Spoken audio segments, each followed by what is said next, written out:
Okay, so shout out to my friend Lampshadius for sending me this quote here from Alice Bailey, and it kind of sent me off on a crazy little rabbit trail, but not terribly shocking, but still, it's always amazing how so often you can find things just being, laid out in black and white, all, having been there for years and years, and we just stumble upon them, and it was never really hiding. But, so he sent me this quote from Alice Bailey talking about the ancient mysteries. I'm just going to read back about a paragraph here. These ancient mysteries were originally given to humanity by the hierarchy, and were in their turn received by the hierarchy from the Great White Lodge on Sirius. So even back then, they more or less believed that the hierarchy are aliens. They contain the clue to the evolutionary process, hidden in numbers and in words. They veil the secret of man's origin and destiny, picturing for him in rite and ritual the long, long path which he must tread. They provide also, when rightly interpreted and correctly presented, the teaching which humanity needs in order to progress from darkness to light, from the unreal to the real, and from death to immortality. There it is. It's all right there. That's the Luciferian belief system in a nutshell. What they believe they have in the mysteries. But check this out.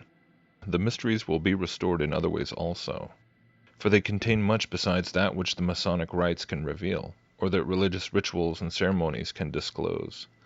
They contain within their teaching and formulas the key to the science that will unlock the mystery of electricity.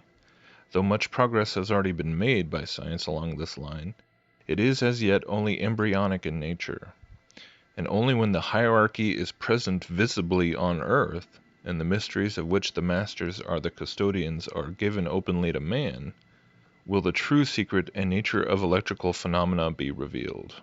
The mysteries are in reality the true source of revelation, blah, blah, blah, blah, blah. But it just goes on and on. So yeah, this is straight off the Lucius Trust website that I found it, but, so yeah, kind of sent me on this fun little rabbit trail here.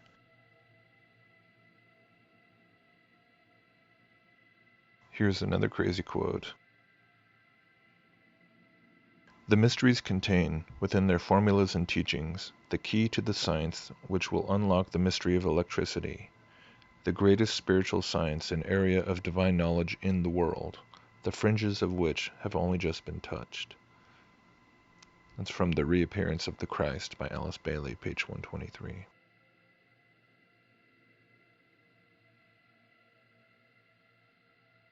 LuciusTrust.org, the Electric Bridge / the Electric Gods.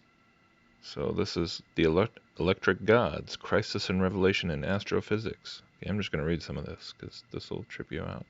So this is by Lawrence Newey, I believe it says at the bottom. Reprinted from The Beacon magazine, April-June 2008 issue. Okay, so this is 2008, but so this is presumably some occult theosophist expert. I don't know who Lawrence Newey is, but anyways.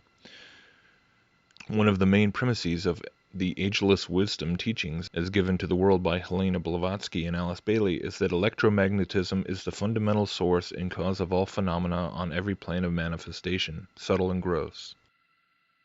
This necessarily includes the physical plane, and as such, this premise varies widely from that of standard gravity-based astrophysics.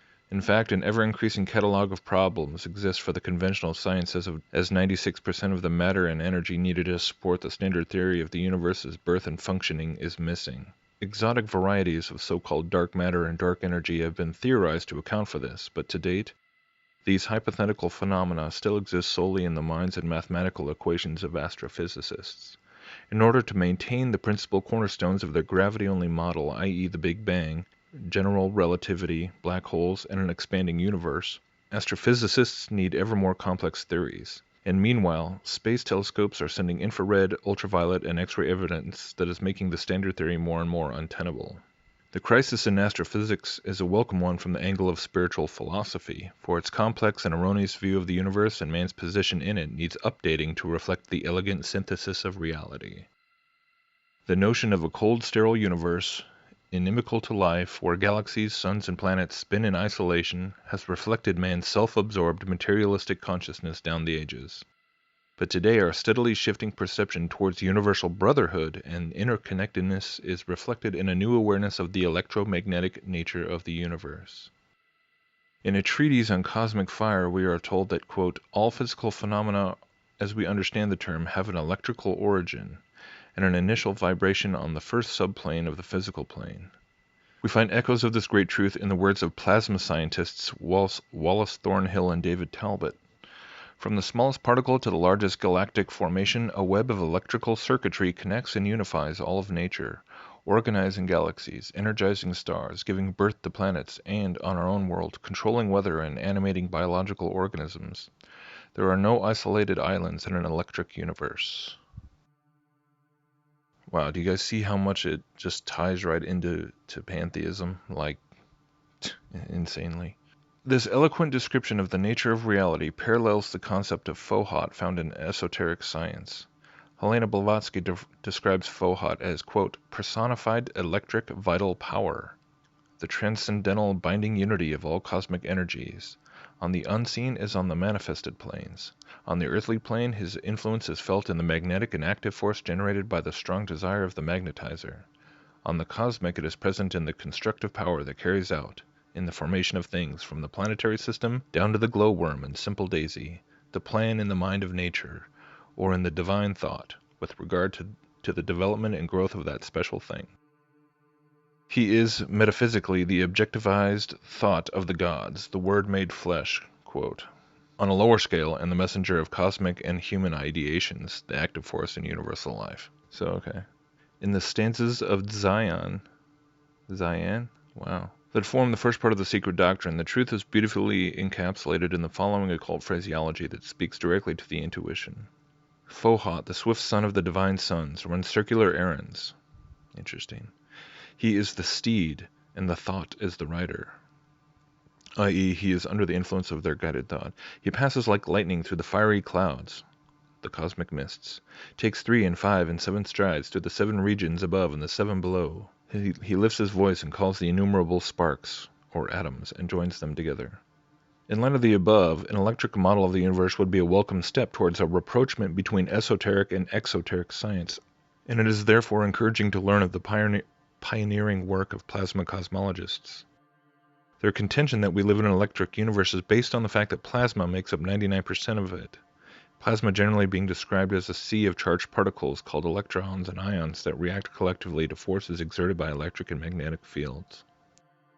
While typically described as an ionized or electrically conductive gas, plasma is also considered to be a distinct and fundamental state of matter. Because it is often found in the form of ionized gas, it seems reasonable to speculate that this conductive medium provides an interface between the etheric levels of the physical plane and the gaseous states of matter. Through this mass of electrically charged particles, cosmic ideas in the form of galaxies, suns, and planets are enabled to make the last stage of their descent from the archetypal planes into the light of day. This process is described in occult terms and symbols in the stanzas of Zion, on which the first book of the secret doctrine, Cosmogenesis, is based, and continued in a treatise on cosmic fire. Here, the awe-inspiring beauty and detail of the work of the celestial hierarchies that bring the manifested worlds into being are revealed to the intuitive mind. I'll get into what intuitive mind really means later. Through precipitation and diversification, from one state of solidification to another, from the unknowable and eternal through steadily lowered vibrational rates, they work until the precipitating idea eventually reaches that minute bandwidth of the electromagnetic spectrum that science can observe and measure. A cosmic idea thus transits across the borderline between the esoteric, etheric realms and the exoteric, gaseous realms to form the various phenomena of deep space that are recognizable to the orthodox scientists of today.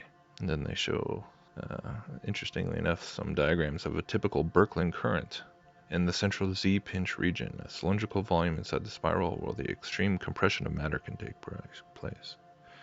Man, so, I mean, it goes on and on. But, I was going to read the last paragraph too, maybe, because it kind of sums it up. Okay. Through the pioneering work of plasma cosmologists, mainstream scientists is on the threshold of acknowledging the electrical processes that build, sustain, and transmute the visible universe. So that also ties into, the whole holographic universe idea, right? And this will be a positive step forward from its current view of the universe as a tomb of dead, lifeless matter that exploded into being out of nothing and is still expanding in all directions at an accelerating rate without aim or purpose. The concrete scientific mind is now contacting the abstract realms of thought, but is in need of the guiding light of the intuition to reveal a simplified, more synthetic view of the universe as an organism with a set of stable form and constituted of living conscious substance.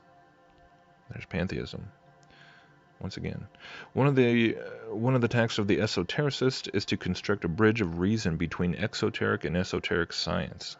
So there we go. I mean, you're seeing it right there, the spirit science idea, bringing them both together. This is the task of the esotericist, uniting esoteric and exoteric science, right there. As an electric view of the universe and the spiraling forces that construct it are taken into mainstream scientific thinking, the esoteric perspective may become more accessible. For esoteric science is based on the purposeful electric drive of divine will, contacting substance and accelerating its inherent rotary motion. The love aspect of divinity directs this motion into spiraling cyclic movement on whose foundation forms all shapes and sizes are built. From the myriads of spirali that make up the atom to the kundalini force that rises in the awakening human being as a caduceus of electrical power, the spiraling proceeds. The elegant beauty of this divine process is to be noted exoterically in the double helix of DNA and the long spiraling filaments of plasma in deep space. These correspondences all provide a rich field for contemplation, the very act of which will help further precipitate the great truth that is descending from the, quote, rain cloud of knowledgeable things into human consciousness at that time that space is an electrical entity. Anyways, it could go on, but there's actually tons of stuff just even found in the Lucius Trust website and the writings of Blavatsky and Alice Bailey. So the whole point, part of me was a little bit hesitant to actually read some of this because this is straight up, I don't just read from people like Blavatsky or Bailey or other people who are, they're being taught straight from the doctrines of demons, absolutely. I pray that as I'm doing this, that I'm very conscious of the fact that this is the kind of material that is going to be very enticing to a number of people and very intriguing, and I'm definitely not trying to get anybody sucked into this garbage, but at the same time, I went ahead and did this because I want people to see, because so much of the time, you still get all this pushback from people that they get absolutely offended by the suggestion that the powers that be, the New World Order occultists, are at the core believing all the same New Age pantheistic lies that is so prevalent within the quote-unquote truth movement. And I think this right here, just like, once again, so many people don't even know about theosophy and don't even know about Lucius Trust, and there's no reason not to, because there's so much research that has been done on the topic. And like you said, like their books, the externalization of the hierarchy is, you can just go out and, it lays out the whole plan for the whole New World Order plan. It's there's nothing hidden about it. It's just in your face. The revelation of the mysteries, the ancient mysteries. Oh, you think they're hiding it from you? Do you know, if you know anything about Lucius Trust, and which was originally Lucifer's Trust, and its involvement in the creation of the United Nations and so much more, it's this is not anything that is against the New World Order system. This is the religion of the so-called elites. This is the religion of the people, of the Rockefellers and the Rothschilds and all the powers that should not be. This is what they believe. The hierarchy that they're talking about, hopefully you know who that is, okay? But if you are able to look at this with discernment, and understand it from the biblical, exposition, the biblical perspective, it all falls right into line. I mean, this is amazing in a sense that, okay, yeah, here we all are having this awakening and learning about how gravity is a total bunk and the electric universe idea, and there's something to this, there's some reality to this, but then at the same time, it continually is kind of in various ways drawing people back into the esoteric and drawing people back into the occult. Do you know Blavatsky was in the 1800s? Alice Bailey was in the earliest 20th century. They were writing about the electric universe, and they were the secrets of the electricity. The mystery of electricity was being written how many decades ago? See, the fallen angels have known about all this stuff for a long, long time. They created the lies of gravity and so many of the things that are part of mainstream astrophysics, but it doesn't mean that they didn't know. Yet they're the ones who occulted so much of the true information about how the cosmos works, so that they would have that quote-unquote secret mysteries to reveal back. You know what I mean? So it's like you hide something and cover it up with lies, only to then be able to then play the savior and play the enlightener, when it's you were the one covering it up to begin with. You were the one, taking this knowledge that God gave them, as part of their original estate, and using it as this carrot on a stick for humanity, and using this as a way of polluting and corrupting the world, and creating civilizations and empires that would worship them rather than worship God. I mean, it's pretty straightforward, and now this is all part of the final play. But yeah, it's all right there. And yeah, they're openly telling you about the Masonic rites and the Masonic. Yeah, and even that, it's just it's a gateway in many ways, right? I mean, if you there's no excuses for people that try and say that this, pantheistic monism and the quote unquote wisdom of the ages is that's different from what the Masons and the Jesuits and all of these people teach. No, it's not. No, it's not. If anything, I mean, look at all the people who got honorary Masonic degrees, like Blavatsky, like Manly P. Hall, like Aleister Crowley. Okay, why were those people able to just be? Why do people like that suddenly get, fast-tracked all the way to the top? Why do they go straight to the top of the organization? Because they already understand what it's all about. Because they're deep occultists. Because that's what it's all trying to filter people towards and baby step them towards, layer by layer. But if you're already like neck deep in it, if you're already swimming with the demons, then you don't need all the like slow gradual initiations. You can just get fast tracked and get all the degrees you want because you already know what it's all about. Anyways, the mystery of electricity.